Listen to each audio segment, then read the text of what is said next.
Hello everyone, আসসালামু আলাইকুম। আপনারা সবাই কেমন আছেন? আশা করি ভালো আছেন। আলহামদুলিল্লাহ, আপনাদের দোয়া আমিও ভালো আছি। আমি আজকে মুসুর ডাল ভাজি করব, তো অবশ্যই আমার সাথে থেকে দেখবেন আমি কিভাবে মুসুর ডাল ভাজি করি। এভাবে আপনারাও বাসায় ট্রাই করবেন, ভাজি করবেন, দেখবেন বাচ্চারাও খাবে, না খেলেও খাবে। তো দেখতেই থাকুন। আমি এখানে মুসুর ডাল নিয়ে নিয়েছি। মুসুর ডালগুলো ধুয়ে পরিষ্কার করে নিয়েছি। আমি এখানে ডাল ভাজির জন্য পেঁয়াজ, কাঁচামরিচ, রসুন, টমেটো কাটি নিয়েছি।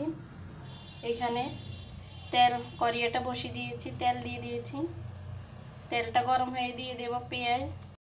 তেলটা গরম হয়ে গেছে, দিয়ে দেব পেঁয়াজ,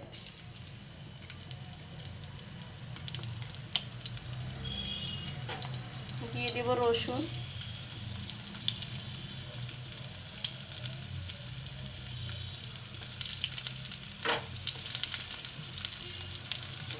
একটু ভেজে নেব।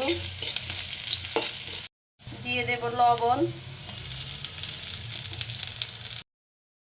আমি এখানে হলুদ, মরিচের গুঁড়া, লবণ, তেজপাতা, জিরার গুঁড়া, ধনিয়ার গুঁড়া সব দিয়ে দিয়েছি। দিয়ে দেব একটু পানি। পানি দিয়ে মশলাটা কষিয়ে নেব একটু।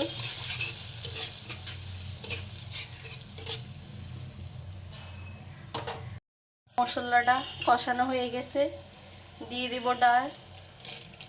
ডালগুলো দিয়ে দেব সবগুলো।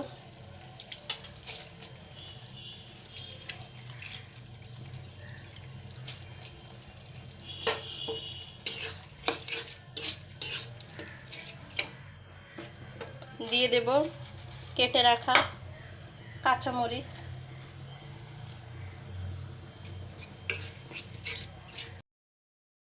একটু ভেজে নেব, তারপরে পানি দেব, ঢেকে দেব।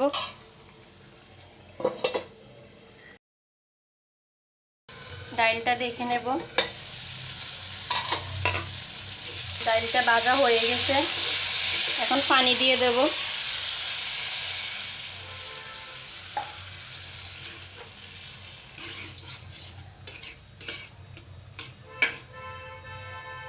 আমি আর পানি দেব না, এতটুকু সিদ্ধ করে নেব।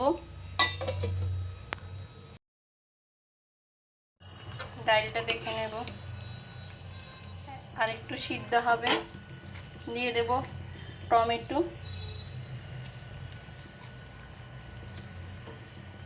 টমেটোগুলো দিয়ে দিয়েছি, এখন ঢেকে দেব।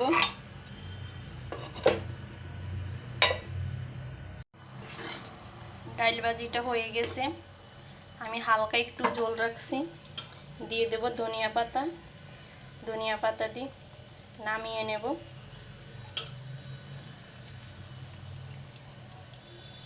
কেমন হয়েছে অবশ্যই কমেন্ট করে বলবেন। আজকের ভিডিওটা এই পর্যন্তই। সবাই ভালো থাকবেন, সুস্থ থাকবেন। খোদা হাফেজ। চ্যানেলটা সাবস্ক্রাইব করবেন।